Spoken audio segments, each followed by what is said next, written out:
I've never met a guy that goes on testosterone replacement therapy and not needs additional medication or wants to explore additional options. It's all about TRT plus. Interesting. It's Pandora's box. I mean, let's be honest. So let's say you're 40 years old, your testosterone levels were 300 nanograms per deciliter. You double that or triple that. I want to see what's behind door number 2. Cialis? Yes, please. Okay, let's see what happens when I bring my testosterone levels up. Oh, shit, I'm a little bit watery. Do I need an aromatase inhibitor? Oh, Steve talked about primobolan. Let's go on primobolan, right? So I'm a little bit of an enabler in that sense because I have a solution for everything. It depends on the person, which route they want to go. Do you want to stay TRT only, or do you want to explore other options? Which most guys, you start driving that Ferrari, you want to see if you can put a little bit of leather seating in there. So what oral anabolics should we avoid? So oral anabolics. Yeah. What's the top of the list? Anavar. What dose? Whatever dose you feel comfortable with, because even 5 milligrams to 10 milligrams can lower your HDL quite a bit and raise your LDL quite a bit. Yeah. Real pharmaceutical Anavar will crush your HDL like nothing else. Well, Winstrol is a little bit more. You crush your HDL or your LDL? HDL. HDL goes down and LDL goes up. Winstrol does the same thing, but Winstrol is not very sustainable because, of course, the angioedema effects really dries out the joints, and then the collagen synthesis is a little bit difference between the collagen type 1 and 2 fibers, so you might get a little bit compromised tendons and ligaments, whereas with Anavar, it's probably the best steroid studied regarding collagen synthesis.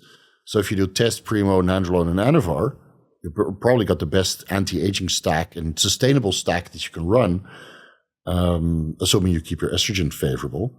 And we're talking about 150 tests, 200 Primo, 50 Nandrolone per week, and then maybe 10 milligrams Anavar per day. So that's a total of 470 milligrams per week. A little bit of growth hormone. I think your TRT plus protocol is complete. But you said Anavar is going to crush your HDL, and that, from a longevity perspective, seems like a bad idea. So I don't think there's any scientific evidence between cardiovascular disease and having suboptimal HDL levels, but there is a risk or a correlation between cardiovascular disease and having elevated LDL levels, which you can bring down with dietary practices and the medication.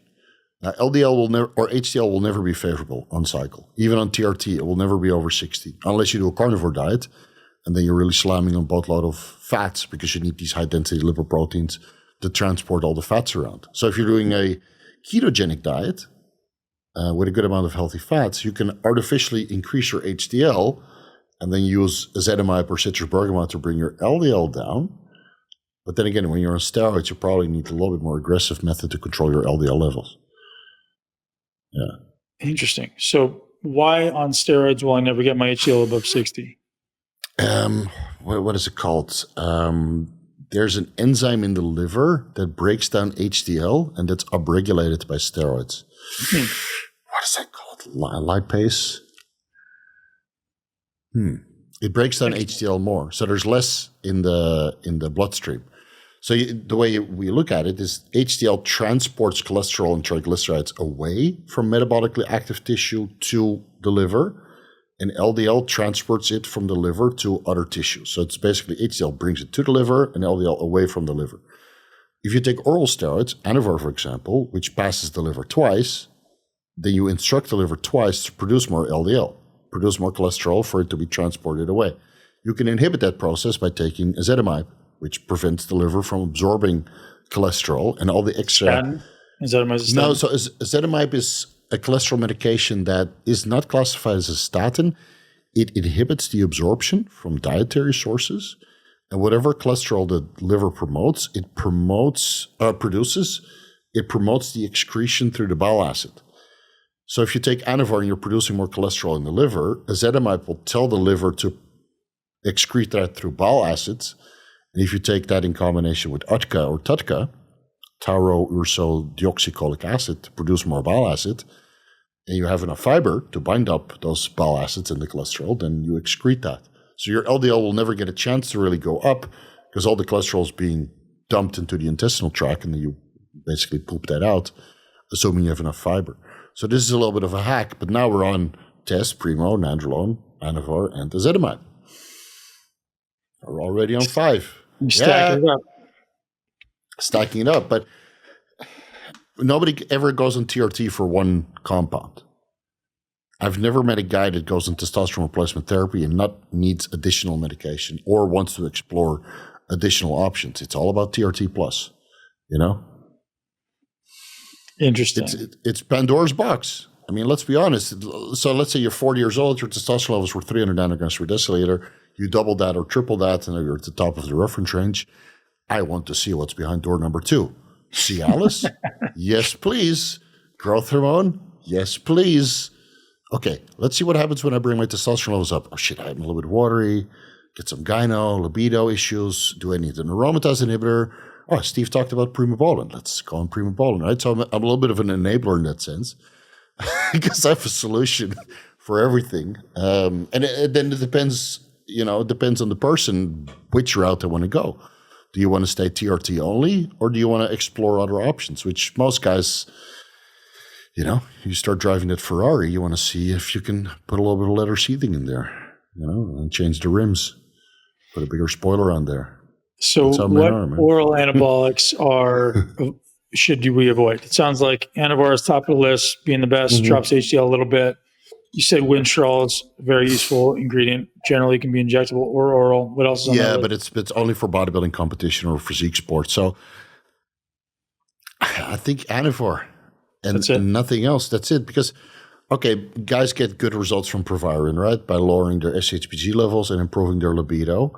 But you can accomplish the same thing with Anavar, which also lowers SHBG, or primobolan, which also lowers SHBG indirectly by lowering estradiol levels, which is the primary regulator of sexual binding globulin, besides growth hormone, insulin, and thyroid medications. Estrogen has the most effect on SHBG levels.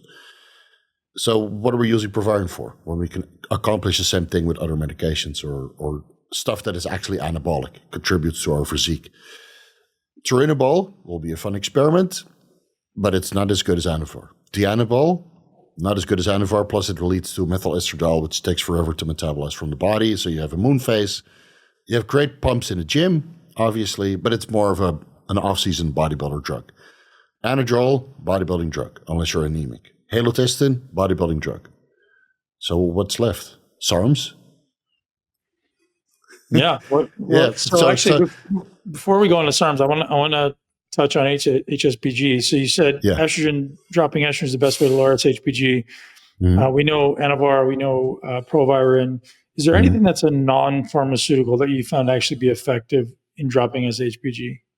So increasing your carbohydrate intake. You see that so carnivore diet is notorious for raising SHBG levels because the carbohydrate intake is low. And carbohydrate intake obviously increases insulin levels, which suppresses SHBG. So when you look at a diet of a carnivore guy, natural, their SHBG might be 120 nanomoles per liter, which if they switch to the exact same calories, they lose the fat a little bit, increase the carbohydrate intake from healthy sources, right, not processed garbage.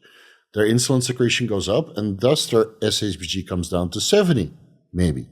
And then you can bring it down with a couple more points if you supplement with 3 milligrams boron twice per day, which also lowers SHBG. Great anti-inflammatory drug, a nutrient also. So there has some additional benefits. But in that context, if you don't want to take testosterone replacement therapy, then since Proviron is quite selective for the sexual binding globulin, not for the androgen receptor, there's no real anabolic benefits.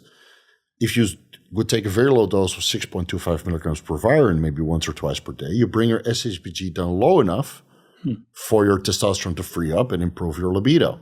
Now, can you call yourself a natural? No, because you're taking a steroid, right? Not that it has any anabolic benefits, but it could tip the needle from having no libido to great libido. But on a normal diet with carbohydrates, your SHBG is never that high, and boron should get the job done. Then increasing your carbohydrate intake more, to the point you get fat, your SHBG comes down, and now you have great libido, which we generally see in the off-season. Like you're fat and happy and way more horny than during a cutting phase where your carbohydrate intake is low. Isn't it? Yeah, so you're completely unfuckable from a cosmetic appearance-wise because you're fat, but you're in the mood because you have all those calories. Yeah, always ready. Extra hip pushing power. So So yeah, SHBG is a little bit of a touchy subject because thyroid hormones increase it, growth hormone reduces it, insulin reduces it, proviron reduces it, managing your estradiol levels reduces it. But you don't want to crush it too low because otherwise you have too much free hormones and then you just excrete those. So that's what we see with bodybuilders. They have an SHBG of 4. They have so many free hormones floating around in the bloodstream causing side effects. Because SHBG is nothing more than a transport protein, just like albumin. Right? It binds it in the blood so it can be active on the androgen receptor.